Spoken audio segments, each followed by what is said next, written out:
across the United States. This event emphasizes our commitment at all levels of law enforcement for making our communities safer by getting illegally possessed firearms and dangerous drugs off the streets. I am honored to be here today with my counterparts from the U.S. Attorney's Office, the Seattle Police Department, the Drug Enforcement Administration, and Homeland Security Investigations. I want to emphasize the scale of this operation to fight back against the extensive drug dealing conspiracy. Just for FBI Seattle, we had more than 130 FBI agents, task force officers, and professional staff executing arrest and search warrants and processing evidence from today's operation alone. Over the course of the last 2 years, more than 250 FBI employees have contributed to the investigation, resulting in the seizure of over 120 firearms, 18 kilograms of cocaine, over 50,000 fentanyl pills, 350 kilograms of illegal marijuana, and over $1 million in cash and other assets of these drug traffickers. And you can see a lot of here from the seizures back in April, and then today some photos here. For both the April takedown and our most current one today, 37 defendants were indicted. And over the course of the investigation, law enforcement teams from the FBI, DEA, Seattle Police Department, and other public safety organizations executed more than 135 search warrants on 59 separate locations and various vehicles and persons across the region. This would not be possible without our partnerships. OCDEF is the largest anti-crime task force in the country with more than 1,200 federal agents, 500 prosecutors, 5,000 state and local law enforcement, all committed to combating transnational crime and reducing the availability of illicit narcotics. Today's searches and arrests are a culmination of a multi-year effort by the FBI and our partners through the Safe Streets Task Force to disrupt and dismantle a major source of violence and drug dealing in the Seattle area. The FBI's Safe Streets and Gang Unit administers 160 violent gang Safe Streets task forces nationwide, and 5 of these are located in Washington State. Safe Streets task forces are a vehicle through which federal, state, and local law enforcement agencies collaboratively address the violent crime plaguing our communities. These task forces pursue violent organizations through sustained, proactive violations such as racketeering, drug conspiracy, and firearms violations. Many of these organizations are sophisticated and well organized, all use violence to control the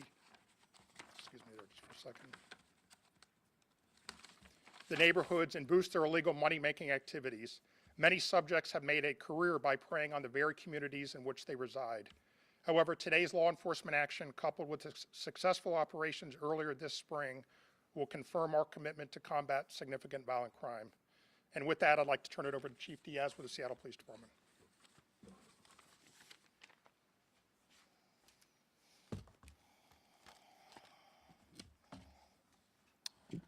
Good afternoon.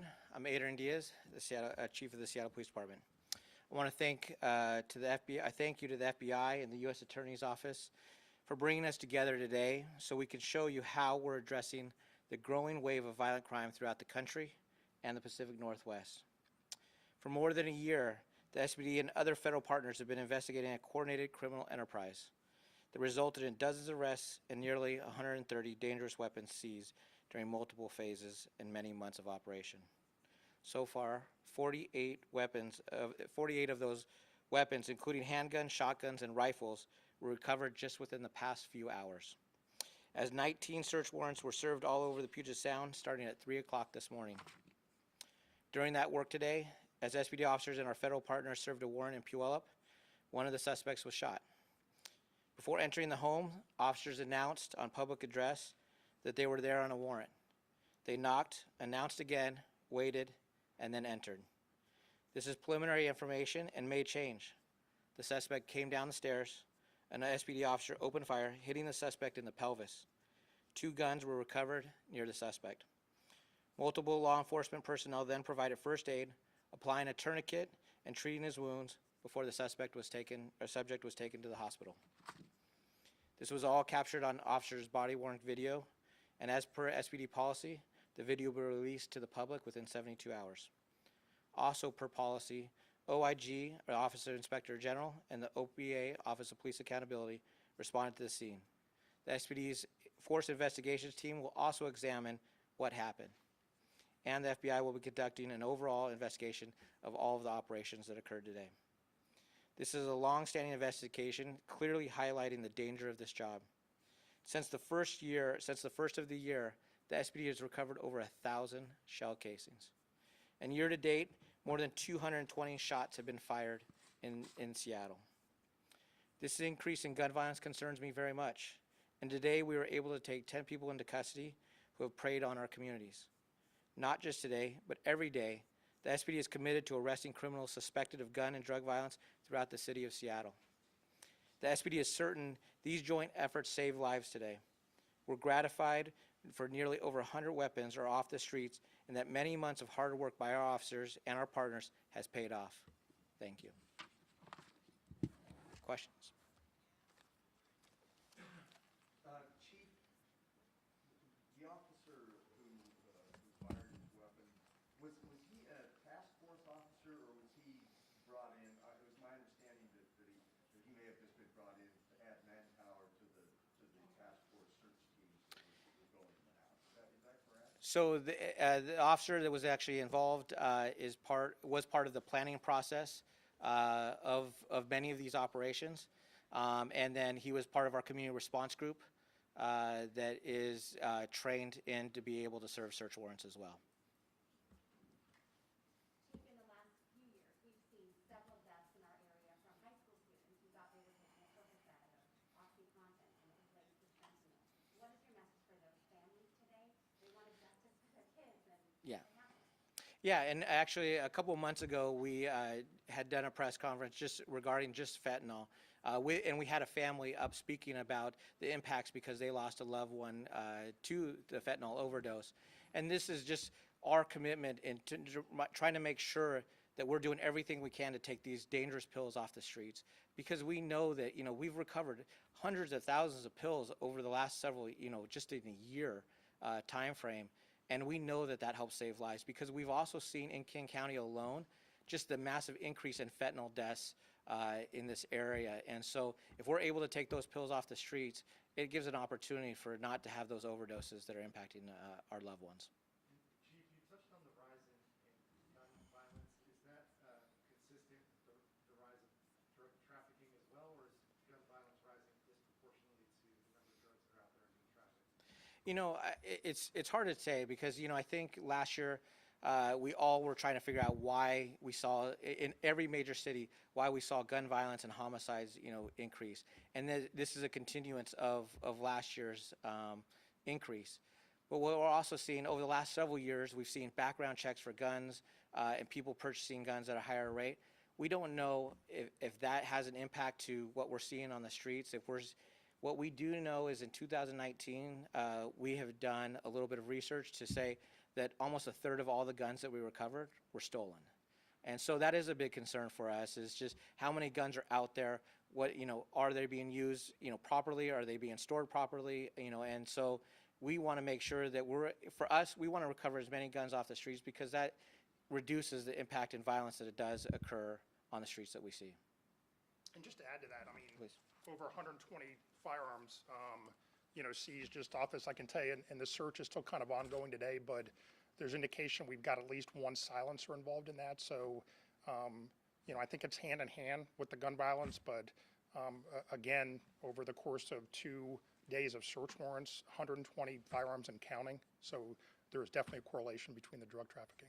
Is there a specific cartel that this is coming from, or is it coming from Mexico, or what can you tell us the source? Yeah, that's still kind of ongoing. A lot of it is coming from Mexico, but it's various sources, not just one. Go ahead, Mike. Of the firearms that have been recovered so far since the raid in April, how many of those have been stolen? And do you know how many of those are considered crime guns, have been used in actual? Yeah, good question. I don't have the answer for that, but we can get back to you on that. You touched on it a little bit, but the source of the fentanyl, any indication of where that's coming from? Is it out of one country? Is it crossing borders, or is it? Yeah, I don't know from the press conference. Yeah, I don't think it's just one country. It's coming from across borders, but I think there's even, you know, especially there is some being made here in the States too, but a lot of it is coming from overseas. What message does this send to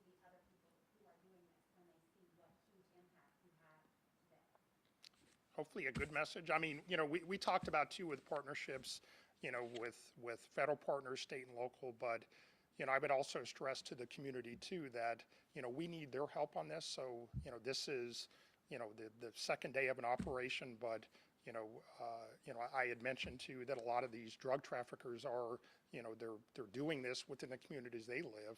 So, would put out to the community too that, we need their help as well. It's not just the partnerships here, but it's with them as well.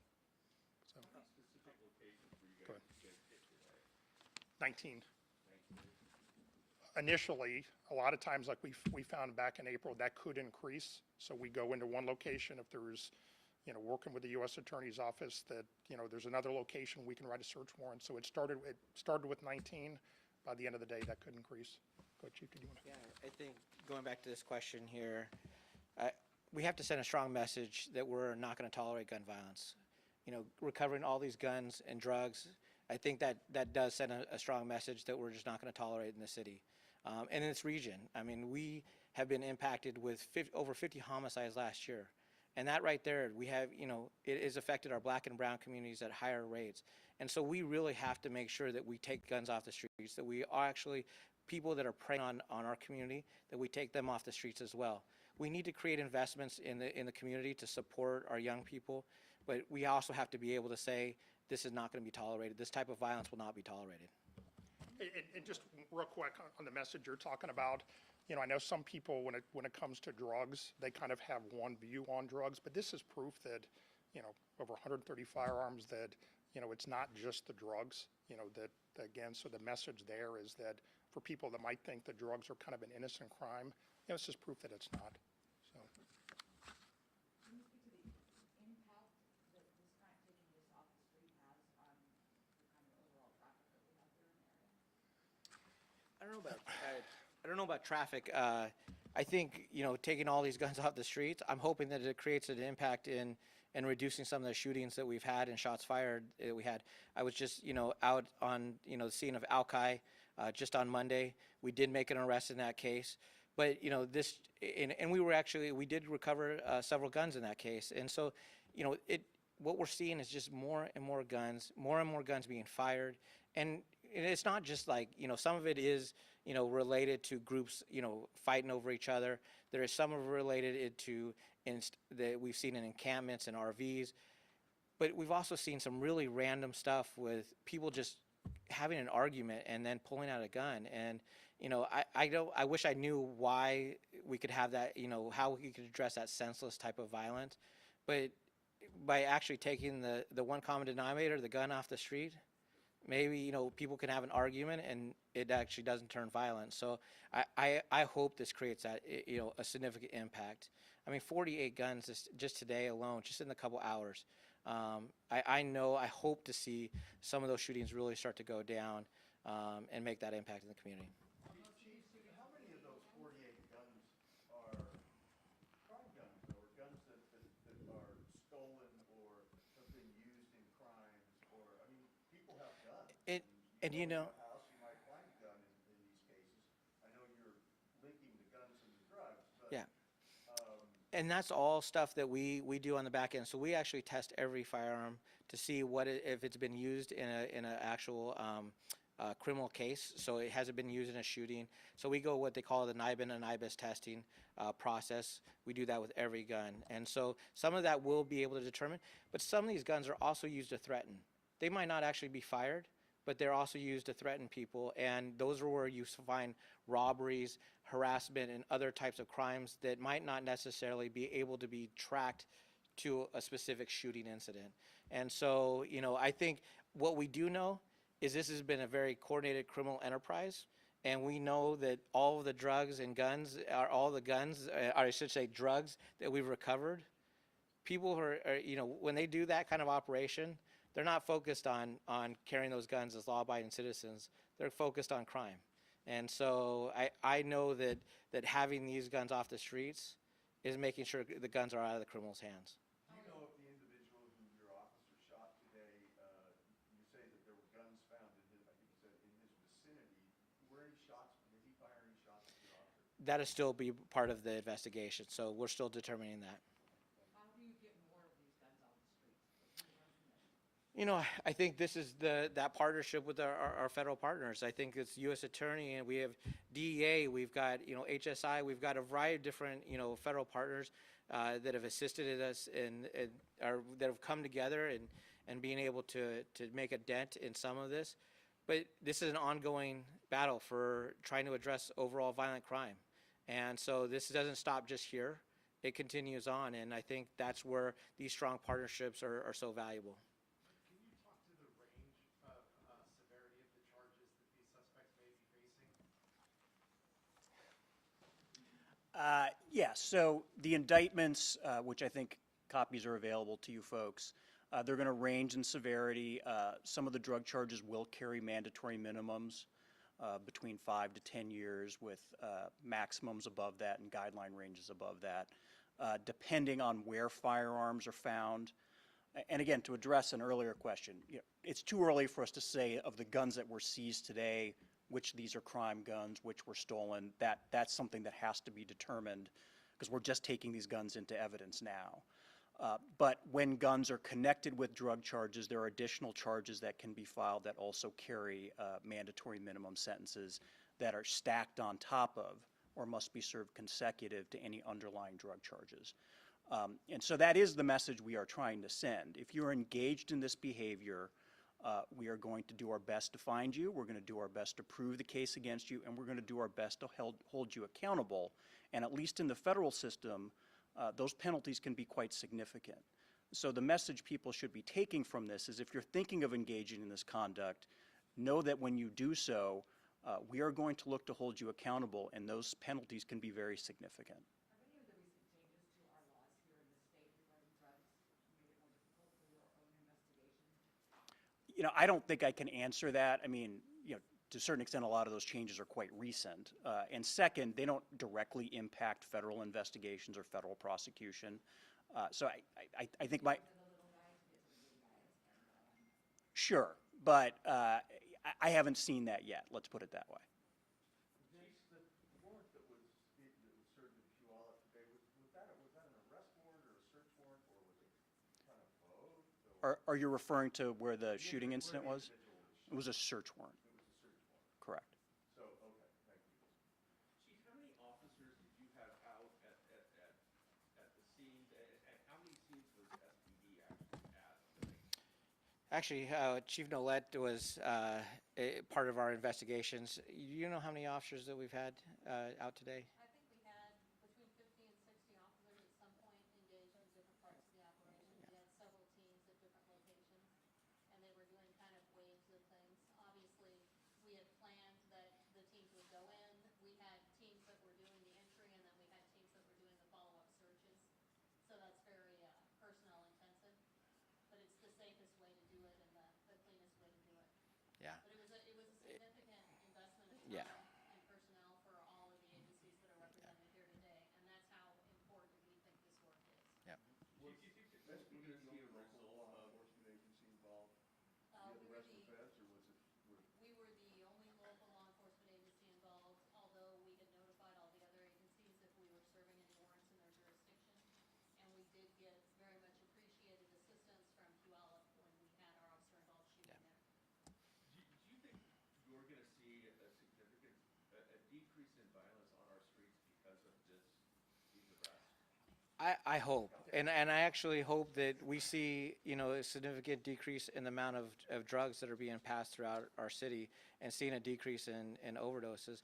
I don't know. I mean, I think taking this many guns off the streets, this many, you know, drugs off the streets can make an impact. But I mean, I couldn't tell you. I think this is in the days to come to see what potential reduction it is. And, you know, I think there was a suggestion that that when you make an arrest that others might follow, but it takes a while to set up that level of operation, and it'll also allow